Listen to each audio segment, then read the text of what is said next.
ठीक है, polymer start मतलब 5 मार्क्स का आएगा और स्पीड के साथ में नोट करके भी चलना। बोर्ड एग्जाम में 5 नंबर का पॉलीमर कंप्लीट कर देंगे यार, ठीक है।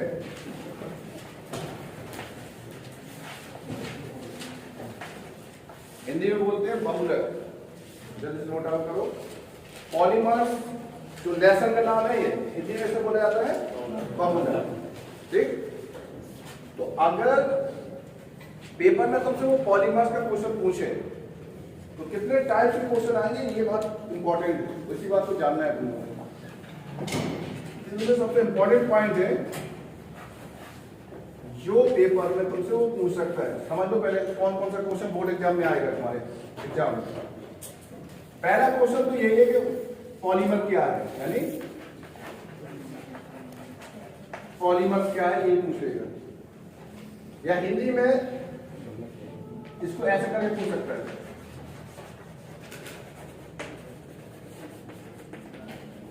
हिंदी में बोलते हैं बहुलीकरण, पॉलीमराइजेशन, हिंदी में बहुलीकरण। इतना क्लियर है सबको। दूसरा क्वेश्चन आता है क्लासिफिकेशन, क्लासिफिकेशन ऑफ पॉलीमर, यानी पॉलीमर को कितने भागों में वर्गीकृत किया गया है। और एक छोटा क्वेश्चन और आता है types of polymer, types of polymer, ठीक। तो टाइप्स ऑफ पॉलीमर, पॉलीमर्स कितने प्रकार के होते हैं, ठीक है। और application of polymer, application of polymer. ये 4 पॉइंट है जो सबसे इंपॉर्टेंट पॉइंट है, जो जिससे पूरा लेसन ये पॉलीमर्स का क्या हो जाएगा, कवर अप हो जाएगा। एक लास्ट क्वेश्चन और रह गया इसमें, 5वां क्वेश्चन जो पूछा जाता है बायोडिग्रेडेबल।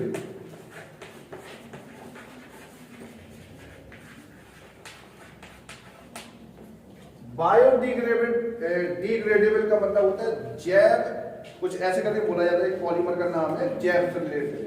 जो जैविक होता है ना, जैविक मतलब क्या होता है, बायो, बायो मतलब जीव, जो जीव जंतु से रिलेट करता है थोड़ा सा, उसी से रिलेटेड होगा पॉलीमर। जैसे एग्जाम्पल में तो हम बता दे रहे, बहुत पहले अभी प्लास्टिक में बैन आया था कि प्लास्टिक बैन कर दी जाती है, तो उन्होंने कहा कि ऐसी चीजें बनाओ जो बायोडिग्रेडेबल, मतलब जैसे बैग आए थे कपड़े के, पॉली बैग की जगह क्या आया था, कपड़े का थैला टाइप का, तो वो थैला क्या था, बायोडिग्रेडेबल, यानी जमीन में गिरने के बाद वो डिस्ट्रॉय होकर रिसाइकिल हो जाएगा। बट प्लास्टिक क्या होती थी, रिसाइकिल नहीं हो पाती थी। तो इस टाइप का जो पॉलीमर होता है वो कहलाता है बायोडिग्रेडेबल, जो प्रकृति को नुकसान नहीं पहुंचाता। उस टाइप के पॉलीमर से बायोडिग्रेडेबल। इतना क्लियर है। जिस छोटे छोटे पॉइंट है जिसको पॉइंट आउट करना है, ये सारे पॉइंट एक करके समझना है। सबने नोट आउट कर लिए सारे पॉइंट? करते हैं इसको क्लीन। अब तुम लोग बता दो यार कौन कौन सा पॉइंट पढ़ना है, ठीक है।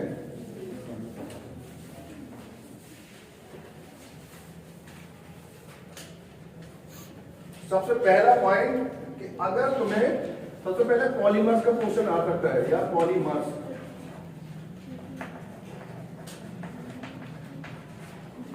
इसकी हिंदी है बहुलीकरण। हिंदी क्या है? तो पेपर में पूछ सकता है कि बहुलीकरण से आप क्या समझते हैं।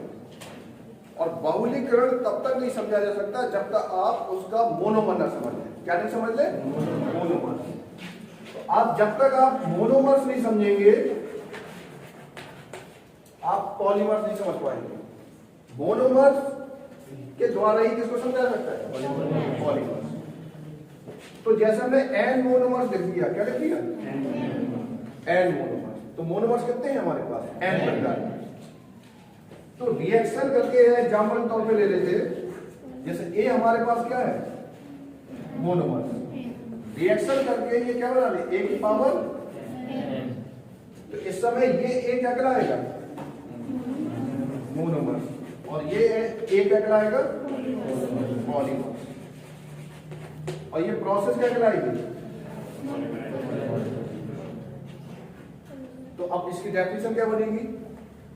देखो, ये मोनोमर से एन बार का मतलब है कई सारे, तो कई सारे मोनोमर, इसको ऐसा लिखना ही मत कि कई सारे, ठीक है ना, अपने हिसाब से लिखे ना, लिखेंगे विभिन्न मोनोमर्स आपस में मिलकर, क्या आपस में मिलकर एक बृहद अणु, बृहद मतलब बड़ा अणु, छोटे छोटे मोनोमर आपस में मिलकर एक बड़ा अणु का निर्माण करते हैं, उसे क्या बोलते हैं, और इस प्रोसेस को पॉलीमराइजेशन या बहुलीकरण। लॉजिक समझ में आ रहा है? ठीक है ना, एक क्वेश्चन हो गया, इतना तो हो गया जनरल पॉइंट। तो मोनोमर्स वो होता है जिससे मिलकर पॉलीमर्स बनता है। एक क्वेश्चन, एग्जाम्पल, तुम्हें क्लियर एग्जाम्पल लेना है, तो क्लियर एग्जाम्पल के लिए हम लोग ले लेंगे पॉलीथीन। क्या ले लेंगे? पॉलीएथिलीन। ये एक पॉलीमर से, पॉलीएथिलीन, इसको शॉर्ट में क्या बोल सकते हैं? पॉलीथीन। क्या बोल सकते हैं? पॉलीथीन। अगर इसको सॉल्व करें तो सबको पता है एथिलीन का, एथिलीन क्या होगा इसका? CH2CH2। एक चीज और समझ लो, जो लोगों ने, जिन स्टूडेंट ने पॉलीमर्स नहीं पढ़ा है वो समझ लें, इसका पूरा नाम क्या है? पॉलीएथिलीन। तो ये वर्ड जो है ना, ये वर्ड,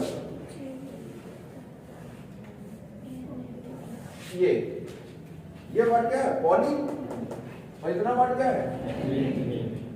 तो कई सारी एथिलीन आपस में मिलकर क्या बनाया होगा? पॉलीएथिलीन। तो उसका एथिलीन क्या माना जाएगा? मोनोमर। एथिलीन क्या माना जाएगा इसका? मोनोमर। तो जब वो तुम्हें नाम देना कोई भी एग्जाम्पल के पॉलीथीन, पॉलीविनाइल क्लोराइड, कुछ भी पॉलीवर्ड लगा हो, तो उसका जो बचा हुआ टुकड़ा होगा ना, तो लगभग उसका क्या होगा? मोनोमर। और जब उसकी तुम्हें रिएक्शन लिखना हो तो कुछ करना नहीं है, उसका फार्मूला लिख देना है। ये लॉजिक समझ में आ रहा है? फार्मूला लिख देना है, इसके बाद 3 का चिन्ह लगा देना है, ठीक, और यहां लिख देना है हीट। क्या लिख देना है? हीट। और नीचे पॉलीमराइजेशन या बहुलीकरण, नीचे क्या लिख देंगे? बहुलीकरण। और ये कितने बार है? n बार। तो उसका क्या हो जाएगा? Whole n. और एक चीज और याद रखना, थोड़ा सा और बता देते हैं, याद क्या? Whole n. तो अब एक पॉइंट, लॉजिक याद रखना, लॉजिक ये काम करेगा हमेशा। जब भी तुम लोग बहुलीकरण कराना, तो जितने डबल बॉन्ड, 2 चीज याद रखना, सिर्फ 2 चीज फॉलो करोगे, क्वेश्चन गलत नहीं होगा। जितने डबल बॉन्ड हो उनको तोड़ देना है। कोई भी बहुलीकरण प्रोसेस करना, तो जहां पर भी डबल बॉन्ड दिखाई दे, उस डबल बॉन्ड को तुम्हें क्या कर देना है? तोड़ देना है। और दूसरा रूल, बैलेंसी गलत नहीं होना चाहिए। क्या गलत नहीं होनी चाहिए? बैलेंसी। बैलेंसी किसकी फॉलो करनी है? कार्बन की। और कार्बन की बैलेंसी कितनी होती है? 4।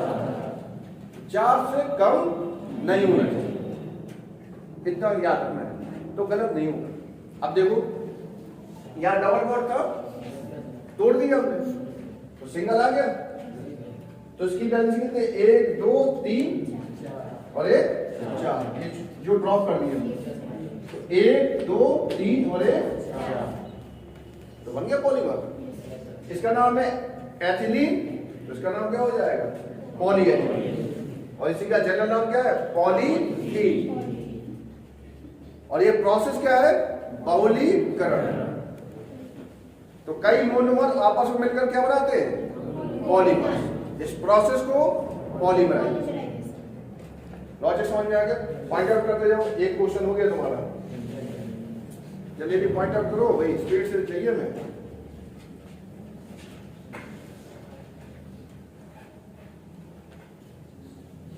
आठ 10 क्लास ले लो, पासिंग मार्क का पढ़ा दे रहे, ठीक है? फिर हम जा रहे हैं उधर पे, कहाँ? कश्मीर, शिमला। अरे अब वो उसमें जाएंगे, अनशन में बैठेंगे, क्या है, हो गई जिंदगी जितनी जीने दी, ठीक है? मतलब कुछ साल बच्चों के लिए, कुछ साल अनशन के लिए, मतलब अपने आप को समर्पित करते हैं। भगवान के लीन कर दें पूरा तो बाबा बन जाएंगे 6 महीने लौट के आएंगे फिर पढ़ा देंगे। जैसे कर लो हो गया करोगे तो लोग ये ना कहोगे बाबा सर को बन जाता हम लोगों को यहाँ बाबा बना के चला गया।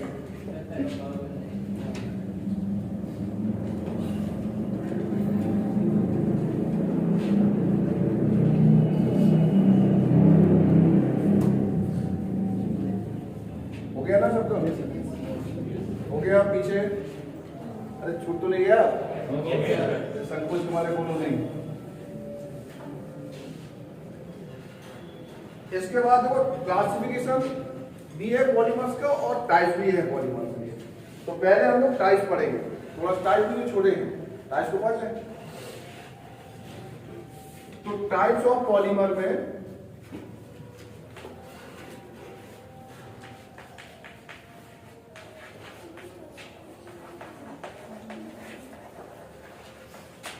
टाइप्स ऑफ पॉलीमर्स में जो पॉलीमर्स होते हैं वो 2 प्रकार के होते हैं। कितने प्रकार के? 2 प्रकार। तो कोई बताएगा? संघनन टाइप्स क्या नाम है? प्रकार क्लासिफिकेशन नहीं अरे साहब पढ़े नहीं पाए बैठो किताब को पूरा तरीके से फॉलो कर लिए तुम लोग। नेचुरल एंड सिंथेटिक ये टाइप्स क्या नाम है भाई?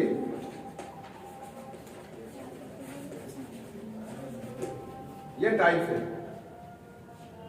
नेचुरल पॉलीमर्स होते हैं और सिंथेटिक पॉलीमर होते हैं।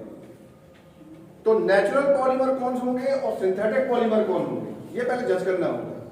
जब तक तुम ये क्लियर नहीं कर पाओगे कि भाई ये नेचुरल पॉलीमर है और ये सिंथेटिक पॉलीमर है जब तक पढ़ो कैसे पाओगे पॉलीमर। तो सिंथेटिक पॉलीमर के तो बहुत सारे नाम बताओगे बच्चों को। जैसे सिंथेटिक एग्जांपल बोलो भाई। तो पहला तो तुम्हारे पॉलीथीनीन पॉलीएथिलीन हमने भी पढ़ा ना हमने। पॉलीएथिलीन क्या है तुम्हारा सिंथेटिक। बैकलाइट बैकलाइट भी क्या है सिंथेसिस है। और कौन सा है नाइलॉन नाइलॉन 6 नाइलॉन 6 इधर नाइलॉन लिखे दे रहे हैं यहाँ पर। फेरॉन मेलामाइन ठीक है फिर क्या कौन सा फेरॉन फेरॉन ये क्या होता है बोलो फेरॉन फ्रियोन होता है एक फ्रियोन सब होता है फ्रियोन वो फ्रियोन तो अलग चीज है भाई वो है अरे रिपल्सन वाली गैस CFC। तो मैं बोला था टेफ्लॉन चलो क्या बोला था इधर टेफ्लॉन। चलो ठीक है बैठो टेफ्लॉन। चलो ये तो हो गए सिंथेटिक के तो 2-3 नाम हो ही गए क्योंकि हमें एक दो एग्जांपल देना है। तुम नेचुरल की बताओ नेचुरल पॉलीमर कौन है? रबर कौन सी रबर भाई कैसे पता चलेगा? रबर पेड़ों से रबर निकलती है तो उसका नाम तो होगा।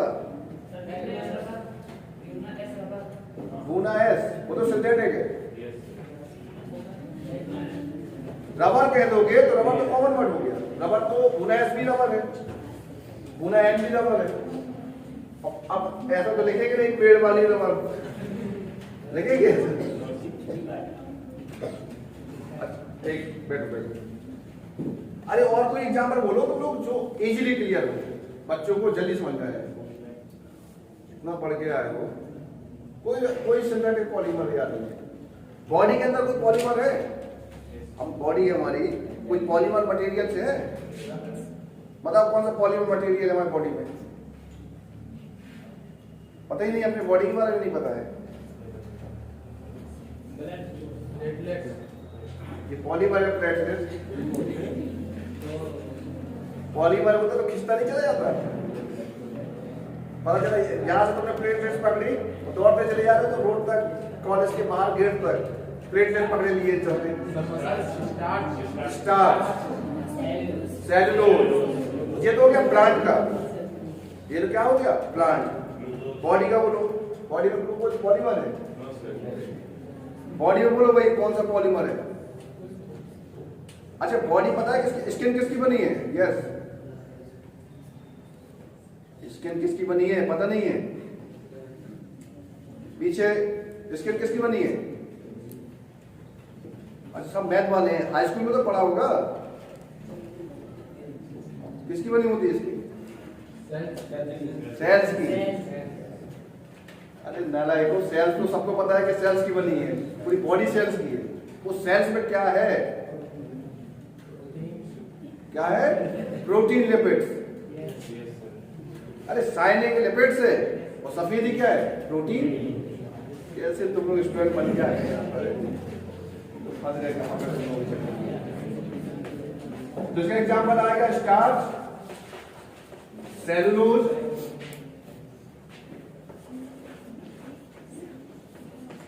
प्रोटीन, और भी होता है तो तुम चाहो तो न्यूक्लिक एसिड। न्यूक्लिक एसिड जानने की जरूरत नहीं है, जिसमें अगर तुमने पढ़ा होगा बायो में तो डीएनए आरएनए में पढ़ा होगा। तो डीएनए आरएनए किसका होता है? Nucleic acid. ठीक है, उसी से रिलेट करता है। तो ये दो टाइप के पॉलीमर्स हैं, एक तुम्हारा कौन सा है? नेचुरल, और एक कौन सा है तुम्हारा? Synthetic polymer. इसके एग्जांपल है स्टार्च, सेलुलोज, प्रोटीन और न्यूक्लिक एसिड। और इसका क्या है? Polythene, acrylite, nylon, Teflon. कितना क्लियर है? अगर पेपर में ये आ जाए कि दो पॉलीमर्स क्या है, पॉलीमर्स के प्रकार लिखो, तो तुम लोग क्या करोगे? पॉलीमर्स क्या है ये तो लिख दोगे, प्रकार में क्या करोगे? दो टाइप के लिख दोगे, नेचुरल और सिंथेटिक। नेचुरल के लिए क्या लिखोगे? थ्योरी क्या लिखोगे? 9 बोलो।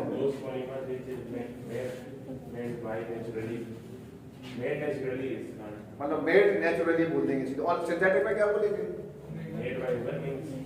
Made by human beings. ठीक है ना, समझ में आ रहा? अगर हम लोगों ने बनाया है ठोक पीट कर, मतलब हाथ से नहीं, रिएक्शन में। अगर हम बनाएंगे तो सिंथेटिक, और कुदरत बनाएगी तो नेचुरल हो जाएगा। ठीक है, बैठो बैठो। कितना लिख दोगे ना? क्या हम लिखते हैं यहाँ पर? लिख दोगे पक्का? भरोसा दिला रहे हो? जल्दी मत कर देना।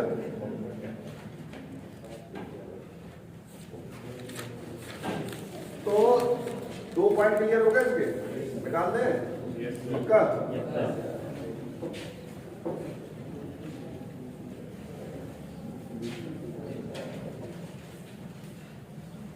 इसके बाद जो नेक्स्ट है तुम्हारा, वो है तुम्हारा क्लासिफिकेशन। क्या है? क्लासिफिकेशन।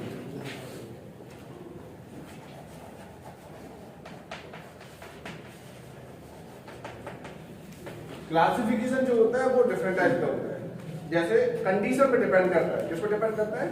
कंडीशन से। पहला पॉइंट, अगर जैसे हम इसको डिवाइड यहां कर देंगे, अगर हम पूछें the basis of monomers units, पहला क्लासिफिकेशन किसके आधार पर है? The basis of monomers unit. इसका मतलब, इसका हिंदी है मोनोमर्स को क्या बोलते हैं? एकक इकाई। हाँ, एकक इकाई के आधार पर। मोनोमर्स का क्या होता है? एकलक इकाई के आधार पर कितने प्रकार से डिवाइड किया जाता है? तो एक तो ये हो गया। तो इसको डिवाइड किया जाता है कितने भागों में? यहां लिखते हैं 2 भागों में। एक homopolymer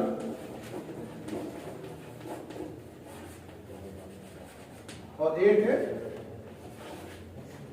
copolymer.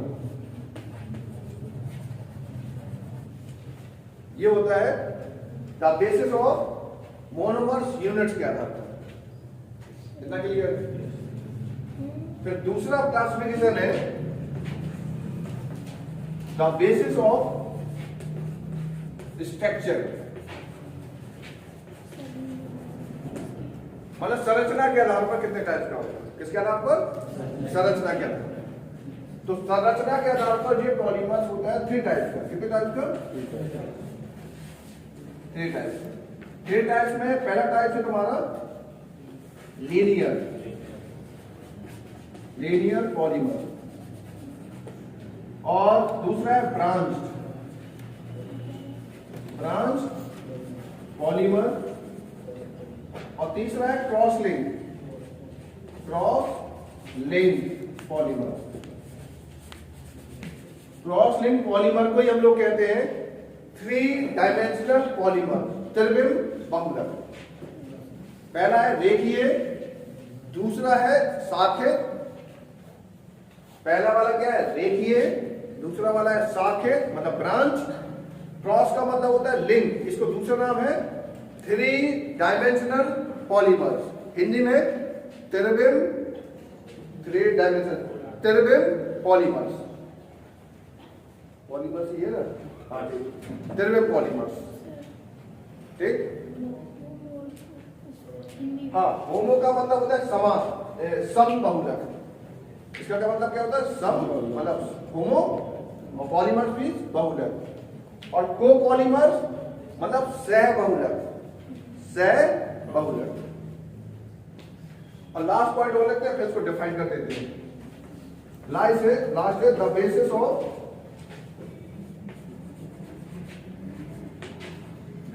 Formation, the basis of formation. Formation का मतलब होता है निर्माण। क्या होता है? निर्माण के आधार पर पॉलीमर कितने प्रकार के होते हैं? तो निर्माण के आधार पर पॉलीमर होते हैं 2 टाइप्स के। कितने टाइप्स के? 2 टाइप्स। एक टाइप होता है एडिशन पॉलीमर, एडिशन पॉलीमर, और दूसरा है कंडेंसेशन। क्या होता है? कंडेंसेशन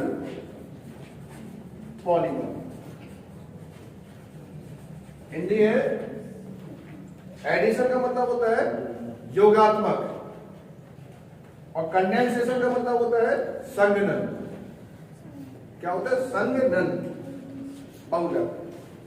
तो ये है पूरा क्लासिफिकेशन पॉलीमर्स का।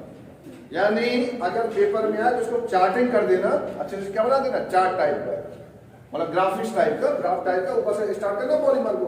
तो पहले कितने भागों में डिवाइड कर देना? 3 भागों में, on the basis of monomer units है, the basis of structure, the basis of formation, और फिर the basis of monomer units को डिवाइड करोगे तो homo and copolymer, and structural से डिवाइड करोगे तो लीनियर, ब्रांच, क्रॉस लिंक, और at the basis of formation तो डिवाइड करोगे एडिशन एंड कंडेंसेशन, मतलब योगात्मक और संघनन। इतना क्लियर? ये तो एक ब्लूप्रिंट हो गया जैसे डिवाइड करना है क्लासिफिकेशन।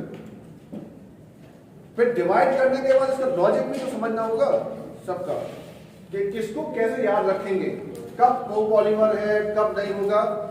और यहां से पिछली ईयर्स भी या इसके पिछली ईयर्स क्वेश्चन आया है, 1 नंबर का एक क्वेश्चन अलग से पूछा था उसने, और उसने क्या किया, एक एग्जाम्पल दिया उसने लेकिन बहुत घुमा दिया था क्वेश्चन को। दिक्कत क्या था वो इसके एग्जाम में, इन एग्जाम्स में क्या होता है, वो फ्लैट नहीं डालता क्वेश्चन क्या नहीं डालता? फ्लैट नहीं डालता। फ्लैट का मतलब देखो हम दिखा देते किस टाइप का क्वेश्चन पूछा था। जैसे पहले हम इसको समझा दे, फिर तुम समझ पाओगे, क्वेश्चन क्लियर कर पाएंगे। पहले इन दोनों पॉइंट को समझ लो, पहचान क्या है। तुम्हारा होमोपॉलीमर जो होता है उसकी पहचान समझ लो पहले, फिर उसका कोपॉलीमर की पहचान समझ लो। होमोपॉलीमर की पहचान है जब बहुलक बनेगा तो बहुलक बनता कैसे? मोनोमर से। किससे? मोनोमर से। और जब मोनोमर मिलाते हैं तो कितने मोल लेते हैं? एन मोल लेते हैं। तो क्या बना लेते हैं? पॉलीमर्स बना लेते हैं। हम ऐसा भी तो कर सकते हैं, एन मोल ए प्लस एन मोल बी रिएक्शन फिर a bond B power N, ये भी तो पॉलीमर हो सकता है। इन दोनों पॉलीमर में फर्क क्या है? इसमें मोनोमर है, यहां पर भी मोनोमर्स है, यहां पर भी पॉलीमर्स बन रहा है, यहां पर भी पॉलीमर्स बन रहा है। दोनों में फर्क क्या है? दोनों रिएक्शन में पहले वाले में मोनोमर्स है और दूसरे वाले में मोनोमर्स है। दोनों में डिफरेंस क्या दिख रहा है ये और बताना है। एक में नहीं, होमो और को तो बाद में डिसाइड करेंगे। इस समय क्या दिख रहा है? इसमें क्या है? एक ही प्रकार का मोनोमर्स है, सेम मोनोमर, और यहां मोनोमर्स क्या है? अलग है। तो इसकी भी पहचान क्या है? जब सभी मोनोमर्स एक से हो तो होमोपॉलीमर का एग्जाम्पल, और जब सभी मोनोमर्स दोनों यानी सभी मोनोमर्स एक से हो तो कौन सा होगा? होमोपॉलीमर्स। और अगर अलग अलग हो तो कोपॉलीमर्स। कितनी पहचान है? क्लियर है? अब हम तुमसे कहें इसका एग्जाम्पल लिखना है, तुम्हें कुछ नहीं बताया हमने और एग्जाम्पल लिखना है, तो तुम लोग अपने आप एग्जाम्पल लिख सकते हो उसका? तुम बताओ। हाँ खड़े हो तुम। हाँ तुम, अरे तुम नहीं, अरे तुम खड़ा कर दे दो। हाँ इसका एग्जाम्पल लिखना है, बताओ क्या है, कौन सा एग्जाम्पल लिखोगे?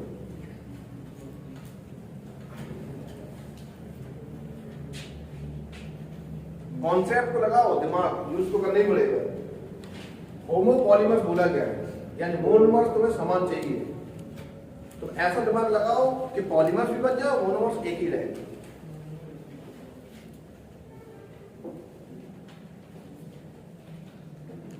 नहीं आइडिया लग रहा? क्यों नहीं लग रहा भाई? क्या दिक्कत है? मतलब दिमाग ही नहीं है?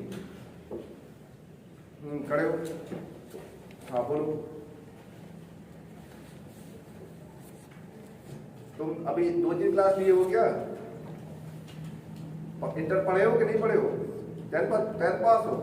अरे तुम बैठे हो, फिर तुम क्यों परेशान हो रहे हो फिर? हाँ अच्छा इधर पे यस।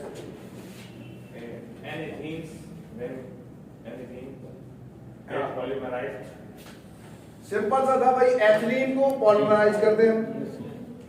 एथिलीन क्या है तुम्हारा? मोनोमर्स, सेम मोनोमर्स कंबाइन करेंगे पॉलीमर्स। हमने क्वेश्चन इसलिए पूछा था, जो पढ़ा दिया जाता है उसी को ब्रेक करने के लिए पूछा जाता है, लेकिन तुम अलर्ट ही नहीं रहते हो। बैठ, यस बैठो। अरे बोलो बहुत सारे हैं, हम तो एक पूछ रहे थे ना। अब ये थोड़ी ना कह रहे कि आंसर चाहिए, हम कह रहे हैं एक एग्जाम्पल सोच के बता दो बस। और हमने इसलिए एथिलीन कहा कि अभी भी पढ़ा है ना, तो वही बता दो कम से कम।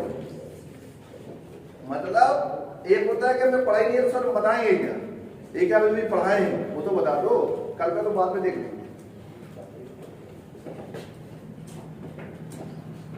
ठीक भाई, तो एग्जाम्पल अपने आप लिख दोगे इसका?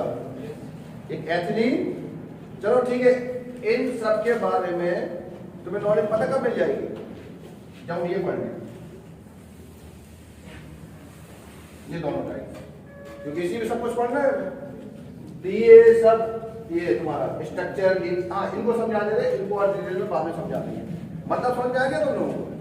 सेम मोनोमर्स होमोपॉलीमर्स कहलाएगा, डिफरेंट मोनोमर्स कोपॉलीमर्स कहलाएगा। जब हम यहां पढ़ेंगे देखो, तब हम इनको समझते जाएंगे कौन सा कोपॉलीमर है कौन सा होमोपॉलीमर। तो मैं तब आइडिया लगाना होगा, इसको समझ लेते हैं पहले। ये नोट आउट हो गया सबका?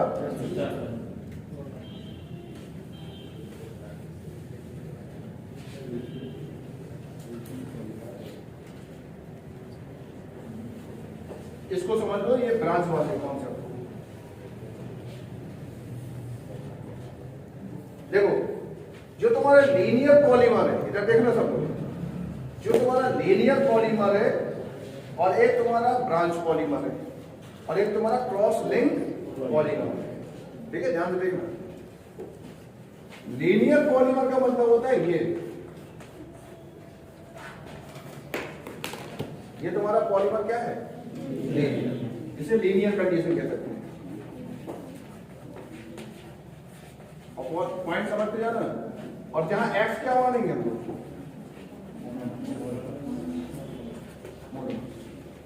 ठीक, लेकिन बात आएगी सर लिखेंगे क्या? बात तो यही बचती है ना। तो तुम्हें बोलना है जब सभी मोनोमर्स एक श्रृंखला में व्यवस्थित हो। किसमें? एक श्रृंखला में, तो वो क्या कहलाएंगे? Linear polymers. क्लियर है? अरे इधर देखो, इसके बाद ब्रांच में देख लो। ब्रांच में भी तो कुछ नहीं करना है, इधर नजर बना के रखना, इधर से मिस मत कर देना, अगर बगल देखते हैं इसी को बता देंगे। तो लीनियर नोट कर लिया तुमने? अब ब्रांच को देख लो। Branch polymer. तो ब्रांच में देखो कुछ नहीं करना है, हटा दे भाई। तो ब्रांच में देखो कुछ नहीं करना है,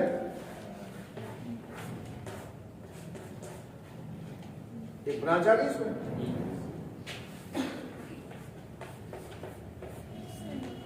तो ऐसा कुछ पॉलीमर दिख रहा है? नहीं समझ में आया? समझ पाए हो कि नहीं? गर्ल्स में हाँ ऊपर उड़ रहा है, पहुंच जा रहा है। क्या तेज पढ़ा रहे हैं क्या तुम लोग? बताओ भाई। हाँ बोलो, क्या नाम है इसका? नाम बोल गए इसका, नाम बोलो इसका, क्या नाम है? खुशबू। हाँ खुशबू बोलो, ज्यादा तेज तो नहीं है। ठीक, तो इस समय ये क्या है? Branch polymer. और देखो ब्रांच पॉलीमर क्यों है, इसका लॉजिक भी समझ लो। तुम लोग ऑर्गेनिक में आईयूपीसी पढ़ के आए हो? आईयूपीसी। तो अगर हम देखो ऐसे लगा दें तो ब्रांच हो गया कि नहीं? अगर ऐसे नहीं समझ पा रहे वैसे वही समझ लो।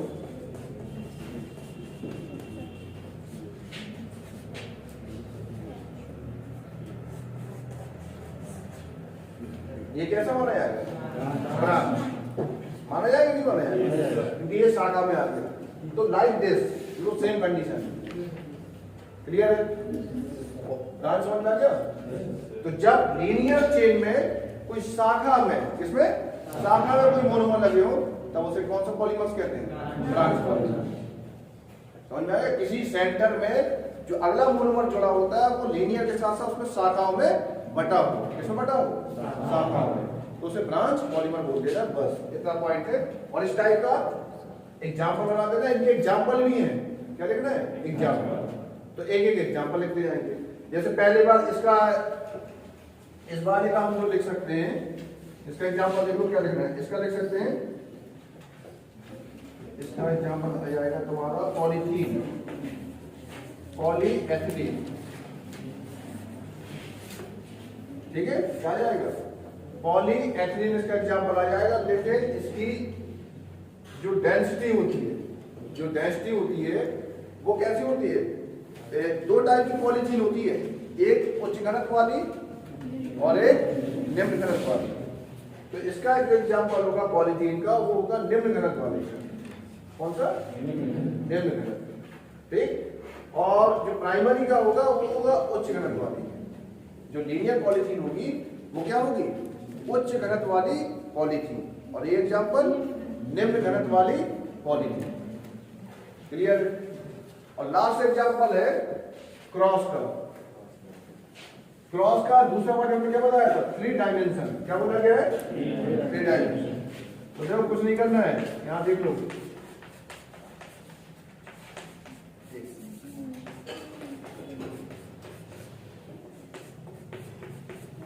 ये एक्स जो बना रहे क्रॉस नहीं है, ये क्या है? ये मोनोमर्स मान रहे हैं। तुम्हें एक्स नहीं मानना है तो तुम एम मान लेना। क्या मान लेना? एम।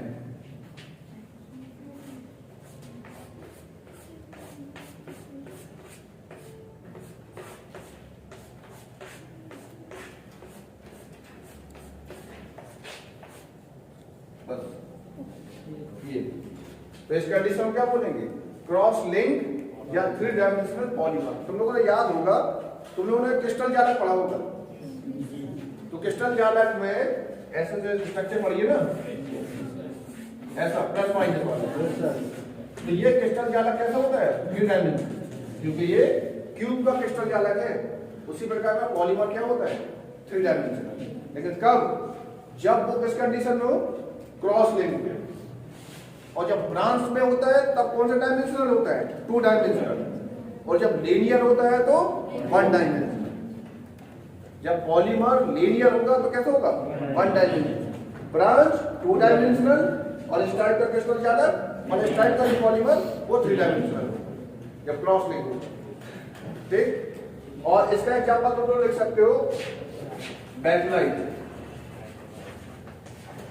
थोड़ा एक बार और एग्जांपल पढ़ लेना किताब से, तो एक एक एग्जांपल याद रखना है सब। कहीं यहाँ कुछ बनाना नहीं है, एक एक एग्जांपल भर याद रखोगे तो हो जाएगा। ठीक है।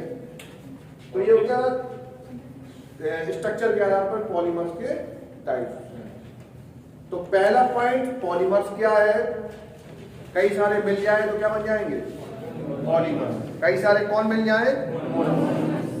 फॉर एग्जाम्पल इस प्रोसेस को बहुलीकरण क्या बोलेंगे, एग्जाम्पल एथिलीन पॉलीथीन, क्वेश्चन खत्म। Types natural synthetic, natural starch cellulose proteins, synthetic bakelite polythene, यही। अब तुम्हें कुछ नहीं आता है ना, जैसे कम आता है, तुम तो एक ही एग्जाम्पल को घुमाओ चारों तरफ, इसलिए तुम एक ही एग्जाम्पल को चारों तरफ घुमाओ। क्यों? क्योंकि पेपर में तो एक ही जगह एक बार में पूछा जाएगा ना, सब में ना पूछा जाना है। तुम तो बस पॉलीथीन याद रख लो, पॉलीथीन का बहुलीकरण पूछे तो उसी को लिखना है, समझ में आ गया। सिंथेटिक का एग्जाम्पल पूछे तो उसी को लिखना है, और अभी एडिशन का एग्जाम्पल पूछेगा, किसका, एडिशन का, तो भी वही एग्जाम्पल है। और लीनियर का पूछे तब भी वही लिख सकते हो, ब्रांच का पूछे तब भी वही लिख सकते हो। बस यहां पर रखना है टेम्परेचर का केस, हाई क्वालिटी और लो क्वालिटी। एक ही एग्जाम्पल सब में फिट है, बस उसको यूज करना आना चाहिए, समझ में आया। क्योंकि देखो एग्जामिनर को थोड़ी ना पता है कि तुम एक ही याद करके सब लिख रहे हो, वो तो देखेगा आंसर लिखा है, ठीक है भाई मार्क दे देगा वो। लेकिन नॉलेज बन जाएगा उन लोग बिलोंग करना जिन लोगों से कम पढ़ते हैं, जैसे 10th वाले बच्चे हैं, जैसे वो बच्ची है, ये हो गए 10th वाले, वो लोग करें, तुम लोगों को तो पढ़ सकते हो ना, तो थोड़ा पढ़ो फिर यूज करो जिसमें और ब्रॉडिंग कर सको। मान लो 2 क्वेश्चन आ गया तो फिर क्या करोगे, दूसरा एग्जाम्पल कहाँ से लाओगे, उसी में लिख दोगे, पॉलीथीन में ही घुमाओगे क्या। 10th वाला बच्चा लिख भी देगा पॉलीथीन में, वहां भी लिख देगा, वहां लिख देगा, तो भले उसका आधा नंबर कट जाएगा, लेकिन वो तो पास हो गया, बहुत है। जब वो 2 साल, क्योंकि वो 2 साल तुमसे देखो पीछे है, तो 2 साल पीछे होने का उसको प्रॉफिट है, वो अभी सबको समझ लेगा जो तुम्हें समझना चाहिए था, वो नहीं समझेगा, वो अब तेज दौड़ेगा, 2 साल आगे आने वाले जो 2 साल होंगे ना, वो ज्यादा ट्रैवल कर पाएगा, तो उसे पता चल जाएगा करना क्या है। ठीक है, यही चीज होता है कि कम समय में जल्दी पता चल जाए करना क्या है, तो उनका कैरियर ब्राइट हो जाता है। या तो नालायक सब अब इंटर पास हो के आते हैं, नहीं समझ में आया, इंटर पास होने से आने से क्या हो गया, तुम सबको सीख कर आए हो, क्या सीख हो गया, ये सब सीख कर ही तो आना था।